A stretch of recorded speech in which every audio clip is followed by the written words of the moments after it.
нарны хавтангийн түүхийд үйлдвэрлэгч Donnelly PV-PTY компани.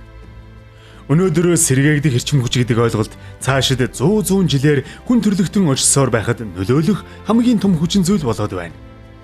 Хятад улс дэлхийн эрчим хүч үйлдвэрлэлийн салбарт хамгийн нөлөө бүхий томоохон үйлдвэрлэгч орнуудын нэг.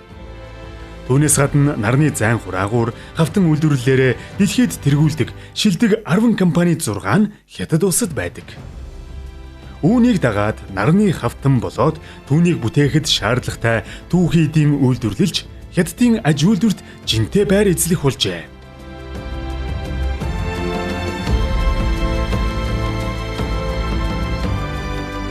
Баяннуур хотын урдын өмнөд хошууны Donnelly компани бол нарны хавтангийн түүхийд бэлтгэдэг компаниудын нэг.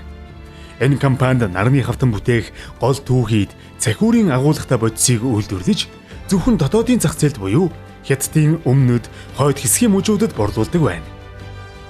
Учир нь Хятад улсад нарны хавтан үйлдвэрлэл эд хөгжиж буй энэ үед нарны зайн түүхийдийн нийлүүлэлт дотоодын хэрэгцээгээ хангаж хүрэлцгээргүй болжээ. Donnelly компани нь 2017 онд бүрэн хүчин чадлаар ажиллаж эхэлснээс хойш өнөө хүртэл нийт 3 тэрбум юанийн өртөг бүхий бүтээгдэхүүн үйлдвэрлэн борлуулад байна. Тэд гол түүхийд ойролцоох бүс нутгийн Нинся, Шинжаан, Сичуан мужуудаас авдаг байна. Компани нийт 400 гаруй ажилтнтай. Тэдний 3% нь Монгол ажилчид байдаг. Миний нэр бол Боо Юнгмин гэдэг. Би бол Хянгааны мөнгө нутагтай. Өнд ирээд 3 жил болж байна. Ажиллаад 3 жил болж байна. Их сургууль төгсөөд энд ирсэн.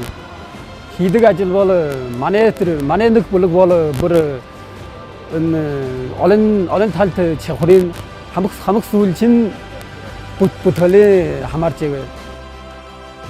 Компани ажилчдыг нийт 12 салбарт хуваадаг бөгөөд тэднээс 6 салбарын 260 гаруй ажилчин гол бүтээгдэхүүний үйлдвэрлэлийн дамжлагад ажиллаж, үлдсэн 6 салбарын ажилчид технологийн шинжилэл, удирдлага менежментийн үүрэг гүйцэтгэдэг. Donnelly компани байгуулагдсанаас хойш урдын өмнөд хошуунд 1000 гаруй ажлын байр бий болгож, хотын засгийн ордонд жил бүр 10 сая юанийн татвар төлдөг. Энэ утгаараа орон нутагта ихээхэн өгөөжтэй шинэ зууны технологиг нэвтрүүлэгч компани билээ. Тэд энэ онд 100% чанартай бүтээгдэхүүнийхээ гарцыг нэмэгдүүлж 90% хүрэхээр ажиллаж байна.